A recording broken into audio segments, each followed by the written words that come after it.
दोस्तों, आज की सबसे पहली और बड़ी खबर। मुख्यमंत्री हेमंत सोरेन ने मांगे कोल कंपनियों पर बकाया 1,36,000 करोड़। कोलकाता में शनिवार को पूर्वी क्षेत्रीय परिषद की बैठक में झारखंड के मुख्यमंत्री हेमंत सोरेन ने विभिन्न कोयला कंपनियों पर लैंड कंपनसेशन और रॉयल्टी के मद में झारखंड के बकाया 1,36,000 करोड़ रुपए का भुगतान कराने की मांग उठाई। बैठक में केंद्रीय गृह मंत्री अमित शाह भी मौजूद रहे। 100% निबंधन तक खुला रहेगा मुख्यमंत्री सुखाड़ राहत योजना का पोर्टल।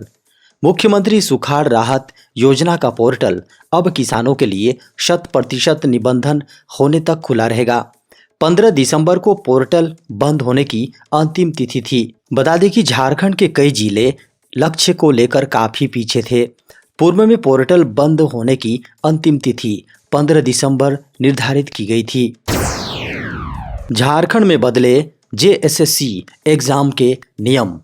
झारखंड कर्मचारी चयन आयोग ने परीक्षा में बड़ा बदलाव कर दिया है और इसका झारखंड में पढ़ने वाले छात्रों पर अधिक असर पड़ने वाला है। झारखंड हाईकोर्ट ने झारखंड स्टाफ सिलेक्शन कमीशन यानी जेएसएससी एग्जामिनेशन रूल्स 2021 को रद्द कर दिया है। इस नियम के तहत जेएसएससी द्वारा निकाली गई भर्तियां में वे ही उम्मीदवार अप्लाई कर सकते थे जिन्होंने झारखंड के विद्यालयों में 10वीं और 12वीं पास किया है। इस तरह जेएसएससी के जॉब्स के लिए उम्मीदवार का झारखंड से 10वीं और 12वीं पास करना अनिवार्य था। अब हाईकोर्ट की ओर से नियमों में बदलाव को रद्द कर दिया गया है। रद्द होने के बाद अब अन्य राज्यों के छात्र भी जेएसएससी एग्जाम के लिए अप्लाई कर पाएंगे। झारखंड में लटकी 50,000 शिक्षकों की भर्ती। झारखंड उच्च न्यायालय द्वारा जेएसएससी स्नातक स्तरीय परीक्षा संचालन संशोधन नियमावली 2021 को रद्द किए जाने के बाद अब इस नियमावली के तहत होने वाली नियुक्ति भी फिलहाल फंस गई है। झारखंड के +2 विद्यालयों में जहां नियुक्ति प्रक्रिया शुरू हो गई थी, वहीं प्राथमिक विद्यालयों में नियुक्ति की तैयारी की जा रही थी। इसके लिए जिलों को आरक्षण रोस्टर क्लियर करने को कहा गया था। स्कूली शिक्षा एवं साक्षरता विभाग द्वारा प्राथमिक व मध्य विद्यालय में शिक्षकों के 50,000 पद सृजित किए गए थे। इन पदों पर 2 चरण में नियुक्ति की घोषणा की गई थी। प्रथम चरण में 26,000 नियुक्तियां होनी थी, लेकिन फिलहाल झारखंड में प्राथमिक से लेकर +2 विद्यालय तक की नियुक्ति फिलहाल लटक गई है। सीएम हेमंत सोरेन ने कहा, झारखंड हाईकोर्ट के फैसले की होगी समीक्षा। जेएसएससी की नियुक्ति नियमावली को रद्द किए जाने के झारखंड उच्च न्यायालय के फैसले को झारखंड सरकार कानूनी सलाह लेने के बाद ऊपरी अदालत में चुनौती दे सकती है। ये बातें मुख्यमंत्री हेमंत सोरेन ने देवघर में कही। दरअसल खतियानी जोहार यात्रा के दौरान देवघर में जनसभा को संबोधित करते समय छात्रों के एक समूह ने सीएम से नियमावली को हर हाल में लागू करने की मांग कर रहे थे।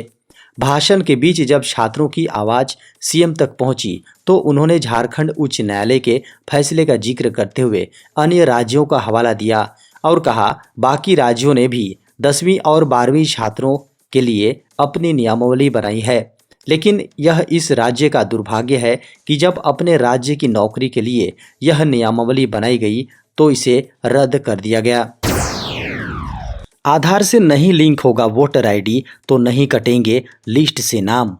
चुनाव आयोग ने अपने वेबसाइट पर आधार को वोटर आईडी से लिंक करने की सुविधा दी है। शुक्रवार को लोकसभा में कानून मंत्री किरेन रिजिजू ने सवाल के जवाब में कहा कि अगर आपका आधार कार्ड वोटर आईडी से लिंक नहीं है तो वोटर लिस्ट से नाम नहीं काटा जाएगा। मंत्री ने जानकारी दी कि द इलेक्शन लॉज एक्ट 2021 में इसका प्रावधान है कि आधार कार्ड को वोटर आईडी से लिंक करा सकते हैं, लेकिन यह नागरिक की इच्छा पर निर्भर करेगा कि वह लिंक कराता है या नहीं। आधार कार्ड को वोटर पहचान पत्र लिंक नहीं करने पर भी कोई समस्या नहीं होगी और वोटर्स का नाम भी लिस्ट से नहीं काटा जाएगा।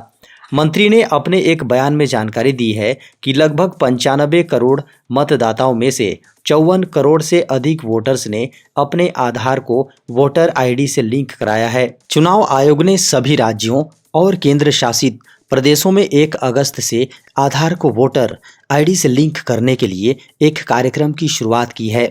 इसके तहत लोगों की इच्छा के आधार पर आधार को वोटर आईडी से लिंक किया जा रहा है।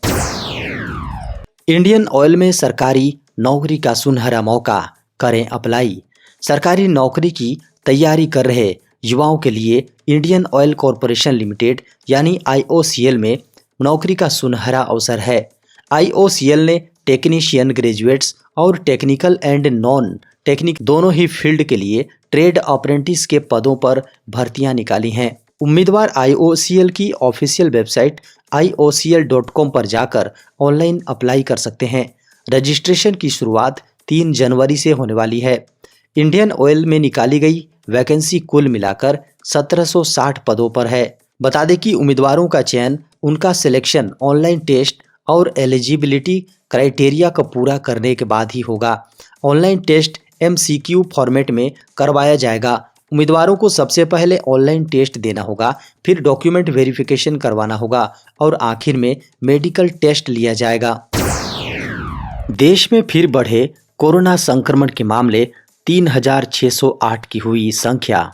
देश में पिछले 24 घंटे में कोरोना संक्रमण के 164 नए मामले सामने आए हैं और इसी अवधि में 83 एक्टिव मामले कम होने से इनकी संख्या घटकर 3608 रह गई हैं। केंद्रीय स्वास्थ्य एवं परिवार कल्याण मंत्रालय ने शनिवार को बताया कि सुबह 7 बजे तक 219.99 करोड़ से अधिक टीके दिए जा चुके हैं। मंत्रालय ने बताया कि देश में पिछले 24 घंटे में कोरोना से संक्रमण से 246 लोगों के रिकवर होने से कुल संख्या बढ़कर 4,41,41,501 हो गई हैं। देश में रिकवर होने की दर 98.80% है। एक्टिव मामलों की दर 0.1% है। इसी अवधि के दौरान कोरोना महामारी के संक्रमण से एक मरीज की मौत होने से मृतकों का आंकड़ा 5,30,667 हो गई हैं और मृत्यु दर 1.19% है। पिछले 24 घंटे में 3 राज्यों और 1 केंद्र शासित प्रदेश में कोरोना के नए मामले सामने आए हैं और अन्य राज्यों एवं केंद्र शासित प्रदेशों में एक्टिव मामले घटे हैं। टीम इंडिया ने बांग्लादेश को हराकर रचा इतिहास। भारतीय टीम ने बांग्लादेश को हराकर ब्लाइंड क्रिकेट का T20 वर्ल्ड कप खिताब अपने नाम कर लिया है। भारतीय टीम ने मैच में 120 रनों से जीत दर्ज की है। टीम इंडिया ने तीसरी बार वर्ल्ड कप की ट्रॉफी पर कब्जा जमाया है। इससे टीम इंडिया ने वर्ष 2012 में और साल 2017 में खिताब जीता था। भारतीय टीम ने पहले बल्लेबाजी करते हुए 2 विकेट के नुकसान पर 277 रन बनाए, जिसके जवाब में बांग्लादेश टीम 3 विकेट के नुकसान पर 157 रन ही बना सकी। टीम इंडिया के प्लेयर्स ने बहुत ही शानदार खेल दिखाया। केंद्र सरकार के अधीन पड़े हैं 10 लाख खाली पद। केंद्र सरकार के तहत लगभग 10 लाख खाली पद, जी हां 10 लाख पद खाली पड़े हैं। सरकार चाहे तो एक झटके में 9,79,000 पदों पर बहाली निकाल सकती हैं। केंद्रीय मंत्री जितेंद्र सिंह द्वारा लोकसभा में पेश किए गए आंकड़ों के अनुसार केवल 5 मंत्रालयों में लगभग 9 लाख सरकारी पद खाली हैं।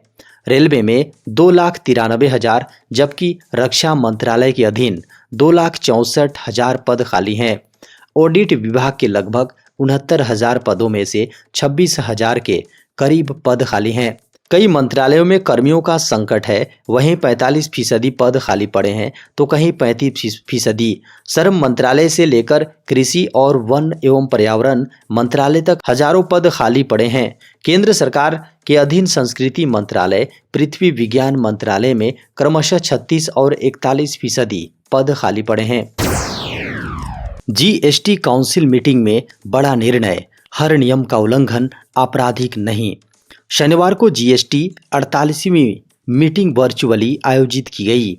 GST काउंसिल की शनिवार की मीटिंग में फैसला हुआ है कि नियमों के उल्लंघन में अब हर एक मामला आपराधिक नहीं है। वित्त विधेयक के जरिए GST कानून में बदलाव का भी प्लान है। वहीं शनिवार को online gaming, casino, horse racing को लेकर ग्रुप ऑफ मिनिस्टर्स की ओर से की गई सिफारिशों पर कोई चर्चा नहीं हुई है। बता दें कि बैठक की अध्यक्षता वित्त मंत्री निर्मला सीतारमण ने किया। रेवेन्यू सेक्रेटरी ने बताया कि कुछ नियमों के उल्लंघन को अपराध की श्रेणी से बाहर करने पर जीएसटी काउंसिल ने अपनी सहमति जताई है। वहीं प्रोसिक्यूशन शुरू करने की सीमा 2 गुना होकर 2 करोड़ रुपए कर दी गई है। बता दें कि मेघालय के मुख्यमंत्री कोनराड संगमा की अध्यक्षता वाले मंत्रियों के समूह ने इस मुद्दे पर अपनी रिपोर्ट गुरुवार को वित्त मंत्रालय, जी हां, वित्त मंत्री निर्मला सीतारमण को सौंप दी थी। बजट से पहले खुशखबरी, इन लोगों को टैक्स में मिलेगी 5 लाख रुपए की छूट। वित्त मंत्री ने केंद्रीय बजट 2020 में नई कर व्यवस्था पेश की थी, जिसमें व्यक्तियों और एचयूएफ हिंदू अविभाजित परिवार के लिए विभिन्न वर्गों के तहत कटौती का दावा किए बिना कम दरों पर कर का भुगतान करने का विकल्प है। ओल्ड टैक्स रेजिम और न्यू टैक्स रेजिम में टैक्स की दरें अलग अलग हैं। हालांकि अगर किसी टैक्स पेयर की उम्र 60 वर्ष से कम है तो उसे सालाना 2.5 लाख रुपए पर कोई टैक्स देना नहीं होता है। इसके बाद 60 साल से कम उम्र के टैक्स पेयर्स पर सालाना 2.5 लाख से 5 लाख रुपए की इनकम पर 5% टैक्स लगता है। हालांकि इन लोगों को 5% पर टैक्स रिबेट भी मिल जाता है, लेकिन कुछ लोगों को सरकार की ओर से अधिक सालाना इनकम पर भी टैक्स में छूट दी गई है। दरअसल न्यू टैक्स रेजिम दरों में उम्र के आधार पर अंतर नहीं किया गया है। हालांकि ओल्ड टैक्स रेजिम के तहत वरिष्ठ नागरिकों को, जिनकी उम्र 60 से 80 वर्ष तक की है, के लिए 3 लाख रुपए सालाना इनकम पर कोई टैक्स नहीं लगता है। वहीं अति वरिष्ठ नागरिकों, जिनकी उम्र 80 साल से अधिक है, के लिए सालाना 5 लाख रुपए की इनकम पर कोई टैक्स नहीं देना होता है।